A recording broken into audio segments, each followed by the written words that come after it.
चलिए आज हम स्टार्ट करेंगे लेक्चर नंबर 16 और आज हम लोग पढ़ेंगे velocity ratio of open belt drive and cross belt drive. ठीक है, हमने बहुत अच्छे से आपको समझाया था पिछले लेक्चर में कि ओपन बेल्ट ड्राइव क्या होता है और क्रॉस बेल्ट ड्राइव क्या होता है। चलिए मान लीजिए कि D1 डायमीटर है आपका ड्राइवर पुली का और D2 is the diameter of driven pulley. बड़ा वाला ड्राइवर पुली कहलाता है और छोटा वाला ड्रिवन पुली। ऊपर वाला स्लैक साइड कहलाता है और नीचे वाला टाइट साइड। मान लीजिए ये जो घूम रहा है, रोटेट कर रहा है, इसका स्पीड N1 है। N1 इज द इसको किस में मेजर करते हैं? RPM में, रिवॉल्यूशन पर मिनट। ठीक है, तो इसका स्पीड N1 है और N2 is the speed of driven pulley. इसका भी सेम कंडीशन है। D1 is the diameter of driver, D2 is the diameter of driven. N1 is the speed of rotation of driver, N2 is the speed of rotation of driven. ये cross belt drive है, ये आपका open belt drive है। यही हमने लिखा है। इसमें अभी हम कोई भी एरर को एज्यूम नहीं करेंगे।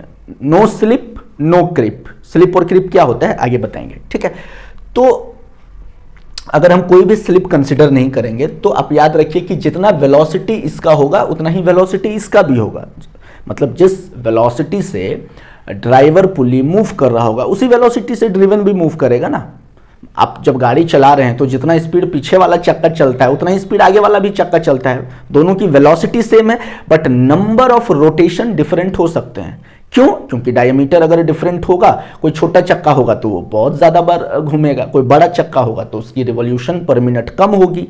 गेटिंग और नॉट? बट दोनों की वेलोसिटी सेम होगी। तो हमने velocity v1 is equal to v2, velocity दोनों की सेम दिखाया। वेलोसिटी का फॉर्मूला होता है पाई dn/60। अगर हम 1 की बात करेंगे यानी ड्राइवर पुली की बात करेंगे तो pi d1 n1/60 is equal to pi d2 n2/60। Pi pi cut जाएगा, नीचे 60 कट जाएगा, बचेगा क्या? d1 n1 is equal to d2 n2 और इसको हम लिख सकते हैं d1/d2 is equal to n2/n1। यही है velocity ratio for both open and cross belt drive.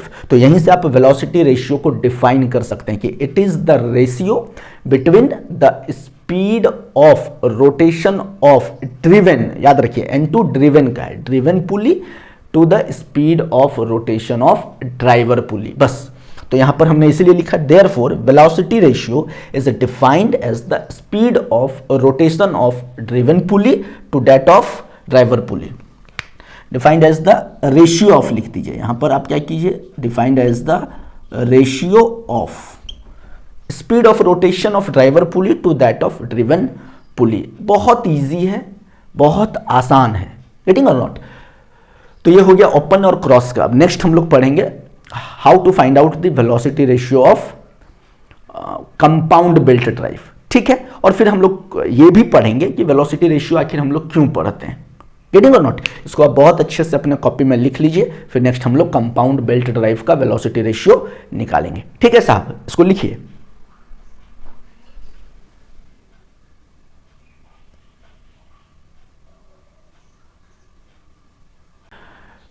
चलिए ठीक है साहब, हमने पढ़ा था थोड़ी देर पहले कि velocity ratio of open and cross belt drive. उसमें आप एक नोट लिख लीजिएगा। In case of open and cross belt drive अगर हम थिकनेस ऑफ द बेल्ट को भी कंसीडर करेंगे तो वेलोसिटी रेशियो क्या हो जाएगा? N2/N1 is equal to d1+t/d2+t। बस थिकनेस ऐड हो जाएगा दोनों ही डायमीटर के साथ, diameter of the driver pulley and diameter of the driven pulley. ठीक है, अच्छा अब नेक्स्ट है how to calculate the velocity ratio of compound belt drive. Compound हमने बहुत अच्छे से समझाया था, जहां पर 2 से ज्यादा पुली का इस्तेमाल होगा, 2 से ज्यादा शाफ्ट का इस्तेमाल होगा, ज्यादा पावर हमें मिलेगा, हमें लॉन्ग डिस्टेंस तक पावर को हम कैरी कर सकते हैं। ठीक है, फिगर को ध्यान से समझिए। अब बनाए हैं फिगर, वो सेम फिगर है। इसको हमने नाम दिया पुली 1, ये किसको घुमा रहा है? पुली 2 को। और ये साफ्ट जो है, इसी साफ्ट में पुली 3 भी कनेक्ट है। एक ही साफ्ट में 2 और 3 दोनों ही पुली कनेक्ट है और 3 जो है वो किसको घुमा रहा है? ये बाहर वाला पुली नंबर 4 को। ठीक है, तो diameter D1, D2, D3 and D4। Similarly इसका रोटेशन क्या होगा? N1। मान लीजिए इसका रोटेशन क्या होगा? N1। ये किसको घुमा रहा है? इसको घुमा रहा है। इसका रोटेशन N2। अगर ये इस डायरेक्शन में घूमेगा तो 3 भी इसी डायरेक्शन में घूमेगा, है ना, और 4 इस डायरेक्शन में घूमेगा। कोई दिक्कत है? N1 is the rotational speed of pulley 1, N2, N3 and similarly N4। ठीक है, अब देखिए पहले हम 1 और 2 की बात करेंगे, एकदम ध्यान से समझिए, बहुत इजी है। पहले हम पुली नंबर 1 और पुली 2 की बात करेंगे। तो अभी हमने पढ़ा वेलोसिटी रेशियो कैसे निकाला जाता है, N2/N1 is equal to D1/D2, यही फॉर्मूला पढ़े हैं। और 3 और 4 के लिए क्या होगा, देखिए ये बाहर वाला 3 है, ये छोटा वाला 4 है, तो इसके लिए ये ड्राइवर है, ये ड्रिवन है। तो N4/N3 is equal to D3/D4, ये एकदम क्लियर है। तो टोटल वेलोसिटी रेशियो क्या हो जाएगी, N2/N1, LHS को एक साइड रखिए, RHS को एक साइड रखिए। N2/N1 is equal N2/N1 into N4/N3 is equal to D1/D2 into D3/D4। अब देखिए अभी हमने पढ़ाया था कि अगर एक ही शाफ्ट पर एक से ज्यादा पुली कनेक्ट होंगे तो सभी का जो वेलोसिटी होता है वो इक्वल होता है। अभी समझें, अगर वेलोसिटी इक्वल तो नंबर ऑफ रोटेशंस भी हम क्या करेंगे, उसको इक्वल मानेंगे। वेलोसिटी अगर इक्वल मानते हैं तो यहाँ पर N2 और N3, क्योंकि एक ही शाफ्ट पे पुली 2 और पुली 3 कनेक्ट है, इसलिए हम N2 और N3 को कट कर देंगे, N2 is equal to N3। ठीक है, तो बचेगा क्या, N4/N1। और आप याद रखिए कि जब भी आप वेलोसिटी रेशियो को निकालेंगे हमेशा ही आएगा speed of driven by speed of driver. हमने बताया था जब हम कंपाउंड बेल्ट ड्राइव पढ़ा रहे थे कि सबसे फर्स्ट वाला जो है, अगर ओवरऑल मैकेनिज्म की बात करें तो फर्स्ट वाला ड्राइवर होगा और लास्ट वाला ड्रिवन होगा। और वेलोसिटी रेशियो कैसे निकलता है, driven by driver, driven by driver, और D1 into D3/D2 into D4। So this is the formula और this is the velocity ratio of compound belt drive. ठीक है, बहुत ही आसान है, आपको समझ में आता होगा। ठीक है, इसको आप लिख लीजिए, उसके बाद हम लोग नेक्स्ट पढ़ेंगे एरर्स इन बेल्ट। अच्छा, इसमें आपके दिमाग में क्वेश्चन कभी आता होगा कि देखिए मान लीजिए कि ड्राइवर पुली बड़ा है ना, और ड्रिवन छोटा है, तो हमको फाइनल आउटपुट, फाइनल पावर कहाँ मिल रहा है, ड्रिवन पर मिल रहा है, ड्रिवन पे मिलेगा। तो अगर ड्रिवन, मान लीजिए 3 और 4 की बात करते हैं, अगर ड्रिवन पुली छोटा है इसका मतलब नंबर ऑफ रोटेशंस ज़्यादा होंगे, यानी यहाँ पर स्पीड हमको ज़्यादा मिलेगा लेकिन टॉर्क कम मिलेगा। ताकत यानी टॉर्क यानी ट्विस्टिंग फोर्स, अपने एक्सिस पर जो पावर प्रोड्यूस करेगा है ना, उसको बोलते हैं ट्विस्टिंग फोर्स, तो कम प्रोड्यूस होगा। अगर जस्ट उल्टा कर दें, मान लीजिए कि हम लोग ड्राइवर पुली को छोटा कर दें और ड्रिवन पुली को बड़ा कर दें और यहाँ पर मोटर कनेक्ट कर दें, इस शाफ्ट से क्या कनेक्ट कर दें, मोटर, है ना। और अब थोड़ी देर के लिए मान लीजिए कि ये ड्राइवर पुली है और ये ड्रिवन पुली है, तब तो क्या होगा, यहाँ पर आपको यहाँ पर फाइनल पावर मिल रहा है, लेकिन ये पावर आपको क्या होगा, यहाँ पर आपको N जो होगा वो लेस मिलेगा, लेकिन टॉर्क जो ताकत है वो ज़्यादा मिलेगा।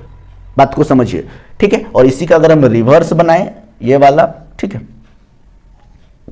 तो यहाँ पर आपको N ज़्यादा मिलेगा, number of rotations of this, यानी स्पीड ज़्यादा मिलेगा, और यहाँ पर टॉर्क आपको कम मिलेगा। ये बहुत ही इंपॉर्टेंट कॉन्सेप्ट मैं आपको बता रहा हूँ। ये यहाँ पर ड्राइवर पुली है, ठीक है, चेंज नहीं होगा साहब, और ये आपका ड्रिवन पुली है। सिमिलरली यहाँ पर ये आपका ड्राइवर पुली है और ये आपका ड्रिवन पुली है। इसको आप चाहे तो नोट करके लिख सकते हैं, ठीक है। यहाँ पर आपका मोटर कनेक्ट रहेगा इस शाफ्ट से और पावर ट्रांसमिट होगा यहाँ पर। जब भी ड्रिवन पुली छोटा होगा स्पीड ज़्यादा होगा, टॉर्क कम होगा। अगर ड्रिवन पुली आपका बड़ा होगा तो टॉर्क ज़्यादा होगा, यानी ट्विस्टिंग फोर्स ज़्यादा होगा, और नंबर ऑफ रोटेशंस, जो स्पीड होगी पुली की, वो कम होगी। बात समझ में आई। तो यही है, वेलोसिटी रेशियो से हम लोग स्पीड एडजस्ट करते हैं, है ना, जिसके कारण क्या होता है, इफिशियंसी पे भी प्रभाव पड़ता है, पावर पे प्रभाव पड़ता है, गेटिंग और नॉट। तो हम लोग इसको एडजस्ट करते हैं वेलोसिटी रेशियो को कंसीडर करके। अब हम लोग पढ़ेंगे नेक्स्ट कि कौन कौन से एरर्स हैं बेल्ट ड्राइव में। 2 तरह के एरर होते हैं, स्लिप और क्रिप। पहले साहब इसको आप अपने नोट्स कॉपी में अच्छे से लिख लीजिए, ठीक है साहब।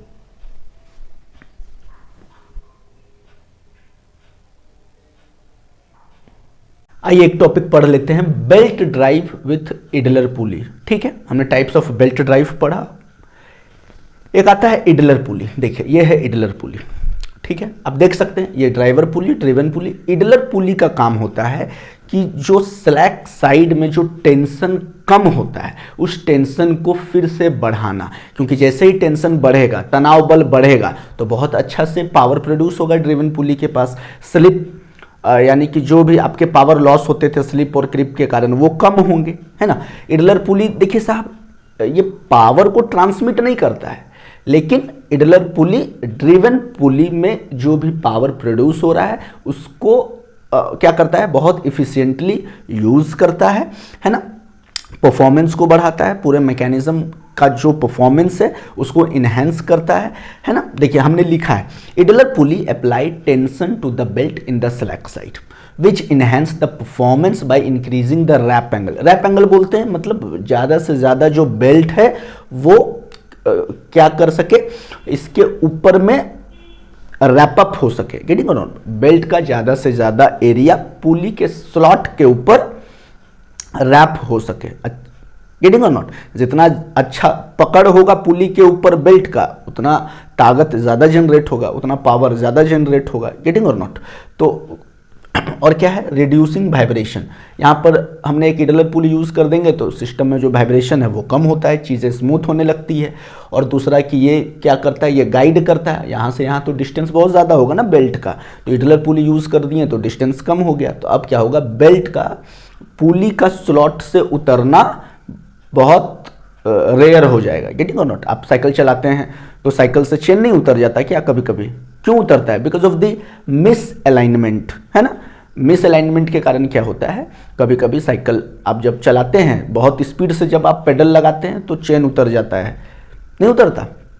उसी तरह से अगर बहुत स्पीड में ये मैकेनिज्म काम कर रहा होगा तो बेल्ट का भी खतरा होता है कि कहीं वो पुली का स्लॉट से उतर ना जाए। तो इसको भी ये गाइड करता है, इडलर पुली गाइड करने का भी काम करता है बेल्ट को, कि वो सही से इसके घाट के ऊपर बैठे, इसके स्लॉट के ऊपर बैठे पुली का, गेटिंग और नॉट। आप लिख सकते हैं, एक पॉइंट और इसमें आप ऐड कर सकते हैं, idler pulley do not transmit power, idler pulley do not transmit power. Power को ये ट्रांसमिट नहीं करेगा, इसीलिए तो इसका नाम इडलर दिया गया है। इसका कोई योगदान नहीं रहेगा पावर को ट्रांसमिट करने में डायरेक्टली, बट इनडायरेक्टली इसका बहुत ज़्यादा यूज होता है परफॉर्मेंस को बढ़ाने के लिए। स्लैक साइड में तो थोड़ा सा बताया ही था कि तनाव बल कम होता है, उस तनाव बल को फिर से रिस्टोर करने के लिए, बढ़ाने के लिए हम लोग इडलर पुली का इस्तेमाल करते हैं। बात समझ में आ गई साहब? चलिए इसको आप लिख लीजिए अच्छे से।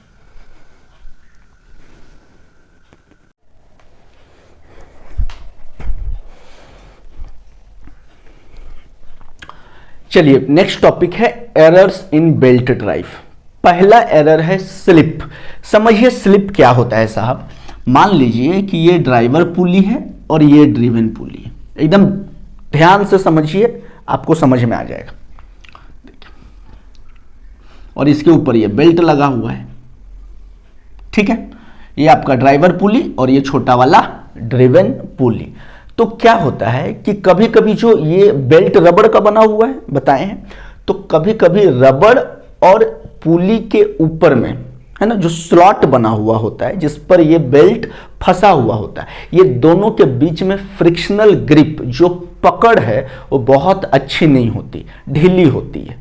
तो जिससे क्या होता है कि मान लीजिए जब यहां पर ये घूमेगा पुली, तो पुली तो घूम गया लेकिन बेल्ट आगे नहीं बढ़ पाया। ध्यान से समझिए, पुली घूम गया लेकिन बेल्ट ढीला होने के कारण क्या हुआ, बेल्ट का मूवमेंट नहीं हो पाया। और अगर बेल्ट का मूवमेंट नहीं होगा तो ये वाला पुली घूमेगा क्या, नहीं घूमेगा, गेटिंग और नॉट। अगर जरा सा भी अगर यहां पर स्लिप हुआ तो यहां पर आपका पावर लॉस होगा, तो आपका मशीन का एफिशिएंसी घटेगा, आपका वेलोसिटी रेशियो घटेगा, गेटिंग और नॉट। तो कभी कभी क्या होता है, इनसफिशिएंट फ्रिक्शनल ग्रिप के कारण आपका बेल्ट कभी पुली घूम गया, बेल्ट आगे नहीं जा पाया, या फिर कभी बेल्ट आगे चला गया, पुली ही नहीं घूम पाया, गेटिंग और नॉट। दो कंडीशंस होते हैं, पढ़िए।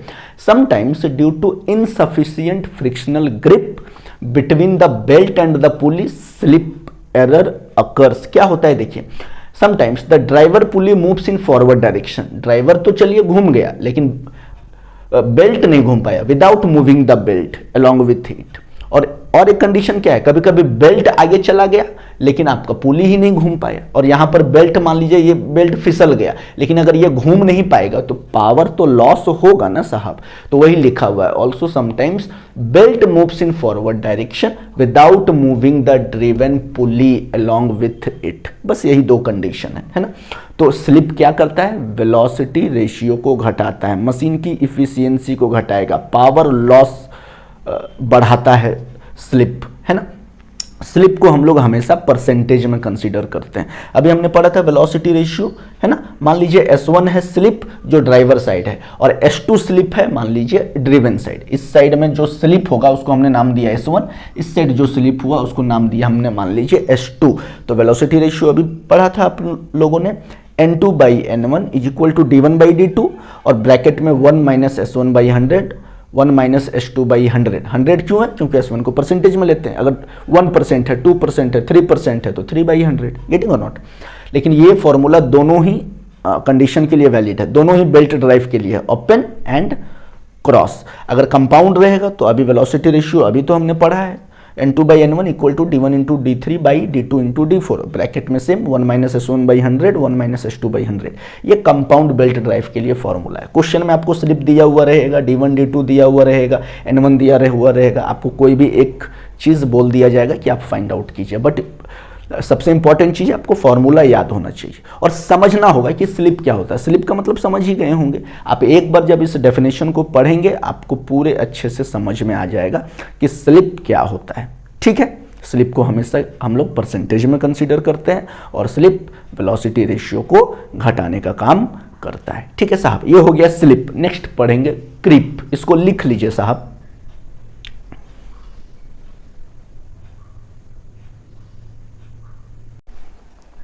नंबर 2 है क्रिप। साहब पहले आप समझ लीजिए फिर आप लिखिएगा, समझना बहुत ज़रूरी है। समझिएगा तो आप अपने लैंग्वेज में भी लिख सकते हैं।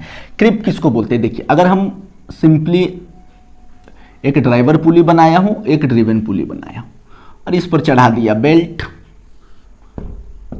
ठीक है, और इसको अब हमने बताया था स्लैक साइड और इसको हमने बताया था टाइट साइड।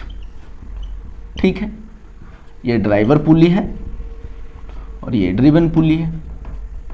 पहले इतना समझ लिए, इतना आपको समझ में आया था। अब देखिए ये भी बताया था कि ये बेल्ट जो है इसमें तनाव बल लग रहा होता है जिसको टेंशन बोलते हैं। अब देखिए कि जब बेल्ट स्लैक साइड से टाइट साइड की तरफ आता है, ध्यान से समझिए, जब भी बेल्ट, मान लीजिए कि ये क्या करेगा, अगर ये घूम रहा है साहब, ध्यान से समझिए, driver pulley is the main pulley जिसके साथ मोटर कनेक्ट है, साफ्ट कनेक्ट है, साफ्ट के ऊपर में ड्राइवर पुली कनेक्ट है, इसके पास ज्यादा ताकत है। तो ये क्या करेगा, जब ये घूमेगा तो यहां पर बेल्ट को खींच रहा होगा।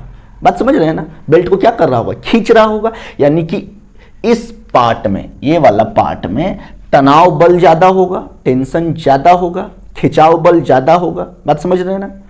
तो इस पार्ट ऑफ बेल्ट में क्या होगा, एक्सपेंशन होगा, बेल्ट एक्सपैंड करेगा। बात समझ में आ गया। और जैसे ही बेल्ट इस पॉइंट में पहुंचेगा तो ये क्या करता है, रिलीज करता है बेल्ट को। इसको स्लैक साइड क्यों बोला जाता है, कि क्योंकि इसमें तनाव बल टाइट साइड के कंपैरिजन में थोड़ा सा कम होता है। तो यहां पर जैसे ही बेल्ट पहुंचेगा यहां पर क्या होगा, बेल्ट कॉन्ट्रैक्ट करेगा, क्योंकि वहां पर तनाव बल कम हो गया। बेल्ट को आप खींचे थे, तनाव बल ज्यादा हो गया, बेल्ट को जैसे ही रिलीज करेंगे बेल्ट में तनाव बल कम होता जाएगा, टेंशन कम होता जाएगा। तो क्या होगा, फिर से वो रबड़ सिकुड़ेगा नहीं क्या साहब, सिकुड़ेगा ना। आप रबड़ को खींच लीजिए, टेंशन ज्यादा है, फिर धीरे धीरे धीरे धीरे उसको आप रिलीज कीजिए तो तनाव बल कम होता जाएगा। बात समझ में आ गया ना। तो जब इस पार्ट से बेल्ट रिलीज होता है तो यहां पर स्लैक साइड होता है और इसमें तनाव बल कम होता है, तो यहां पर क्या होता है, कॉन्ट्रैक्ट होता है बेल्ट। बात को समझिए, टाइट साइड में बेल्ट एक्सपेंड होता है और स्लैक साइड में बेल्ट कॉन्ट्रैक्ट होता है, जिसके कारण क्या होता है, लेंथ में चेंज हो जाते हैं। Getting on. और अगर लेंथ में बेल्ट का जरा सा भी चेंजेस हुआ तो वो किस पर असर डालेगा, ड्रिवन पुली के ऊपर में असर डालेगा। गेटिंग और नॉट। हो सकता है ड्रिवन पुली बहुत स्पीड घूम रहा हो, लेकिन बेल्ट अगर हल्का सा ढीला हो गया है बिकॉज ऑफ द क्रिप, तो क्या होगा आपका यहाँ पर पावर लॉस होगा। जितने स्पीड से ये घूमेगा उतने स्पीड से बेल्ट नहीं घूमेगा, बात समझ रहे हैं ना। और अगर बेल्ट उतने स्पीड से नहीं घूमा तो शाफ्ट घूमेगा ही नहीं, यहाँ ये वाला शाफ्ट घूमेगा ही नहीं, तो पावर आपका लॉस होगा, पावर कम प्रोड्यूस होगा और ये वेलोसिटी रेशियो को घटा देगा। गेटिंग और नॉट। तो इसीलिए क्या होता है, क्रिप इसी को बोला जाता है। बात समझ में आ गया कि जब भी बेल्ट स्लैक साइड से टाइट साइड आएगा तो एक्सपेंड करेगा, और अगर टाइट साइड से स्लैक साइड जाएगा तो कॉन्ट्रैक्ट करेगा, तो जिसके कारण क्या होगा, बार बार एक्सपेंशन कॉन्ट्रैक्शन होने के कारण there will be the relative change in belt occur, और वो रिलेटिव चेंज क्या करेगा, आपको ड्रिवन पुली के ऊपर में असर डालेगा, पावर लॉस होगा, आपका इफिशियंसी घटेगा मशीन का, और वेलोसिटी रेशियो जो है उसको भी घटाएगा। गेटिंग और नॉट। तो ये हो गया साहब क्रिप। अब आप इसका डेफिनेशन लिखेंगे तो ज़्यादा आपको समझ में आएगा। ठीक है, ठीक है, बात समझ में आ गया। इसको आप डायग्राम बना भी सकते हैं। अब हम आपको डेफिनेशन लिखवा देते हैं, आप लिख लीजिएगा।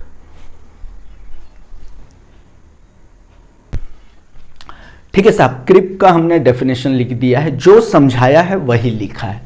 Whenever belt passes from slack side to tight side, some portion of the belt expands, and again when it passes from tight side to slack side, some portion of the belt contracts. So this relative change in length of the belt causes relative motion with the pulley. So this is known as creep. The effect of the creep decreases the velocity of the driven pulley. Definitely जब creep होगा तो जो driven पुली है उस पर सबसे ज़्यादा असर डालेगा, उसकी वेलोसिटी को कम करेगा।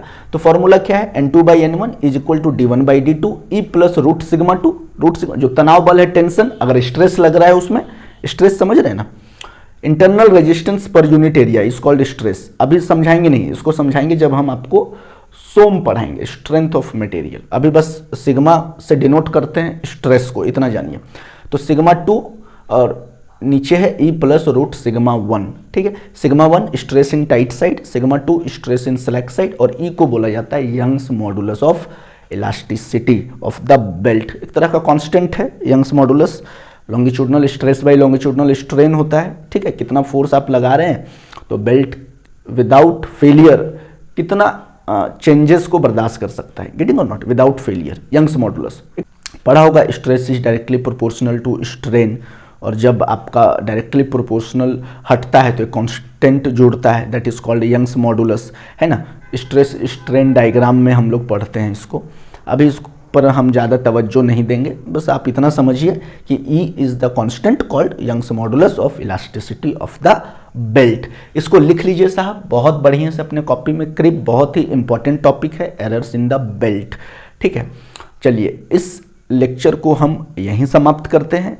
आप अपना ख्याल रखिए, है ना, और नेक्स्ट लेक्चर में हम आपसे फिर मुलाकात करेंगे किसी नए टॉपिक के साथ। तब तक के लिए आप मुझे दीजिए इजाज़त। जय हिंद।